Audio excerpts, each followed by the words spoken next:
আগামী ত্রয়োদশ জাতীয় সংসদ নির্বাচনের সামনে রাখিয়ে মতবিনিময় সভা গুজিয়ে মিরসরাই উপজেলা বিএনপি অক্টোবরের 17 তারিখ শুক্রবার বিয়ালবেলা উপজেলার ধুম ইউনিয়নের 6 নং ওয়ার্ড বিএনপি অঙ্গ ও সহযোগী সংগঠনের আয়োজনে এই মতবিনিময় সভা অনুষ্ঠিত হয়।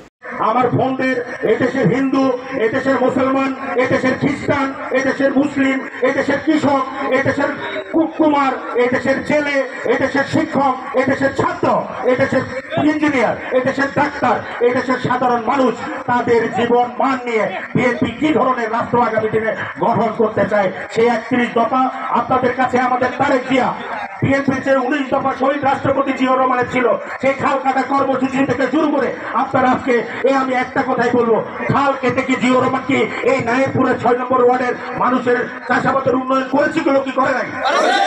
তার কারণে আজকে নায়েবপুরে আমরা ইরি চাষ করে আমরা আজকে খাদ্যে স্বয়ংসম্পূর্ণতা অর্জন করেছি। সেই তার সাথে সাথে আজকে জিয়াউর রহমানের সে 47 বছর পরে তার এই সুযোগ্য সন্তান জনাব তারেক সাহেব আগামী দিনে যেহেতু আমাদের সন্তানরা আজকে শিক্ষা দীক্ষায় আজকে বিভিন্ন ভাবে আমাদের সন্তানরা আজকে বড় হচ্ছে। 6 নং ওয়ার্ড বিএনপির সাবেক সভাপতি আনিসুল হকের সভাপতিত্বে এই আয়োজনের মাঝে প্রধান অতিথির বক্তব্য রাখে উপজেলা বিএনপির সদস্য সচিব আজিজুর রহমান চৌধুরী। আপনাদের নারীদের আমরা কি ক্ষমতায়ন করব, আপনাদের মহিলাদের যে পরিবারের প্রত্যেকটা ঘরে একটা করে যে স্মার্ট কার্ড হবে সেই স্মার্ট কার্ডের কথা এখানে লেখা আছে। আমাদের যে কৃষক ভাইরা রয়েছেন, কৃষক ভাইদের জন্য বাংলাদেশ জাতীয়তাবাদী দল কি ভাবতেছে সেই কথাটি আমরা 31 দফার মধ্যে দিয়েছি।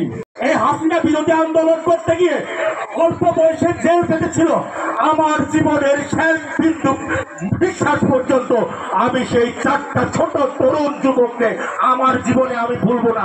জাতীয়তাবাদী দল 6 নং ওয়ার্ড এবং ভূমি ইউনিয়নের যারা আছেন তাদের কাছে অনুরোধ করব। এছাড়াও এই সময় আরো বক্তব্য রাখে ভূমি ইউনিয়ন বিএনপির সাবেক যুগ্ম আহ্বায়ক দুলাল, চট্টগ্রাম উত্তর জেলা ছাত্র দলের সাবেক সহ সাংগঠনিক সম্পাদক মোহাম্মদ তারিফুল ইসলাম তারেক, সাবেক সদস্য মোহাম্মদ শহীদুল্লাহ, আমিনুল হক সাদ্দাম, আমজাদ, দিদার, ইকবাল হোসেন, মিরসরাই কলেজ ছাত্র দলের সহসভাপতি ফাহিম শাকিল সহ আরো বোধকে। আমরা C+ TV চট্টগ্রাম।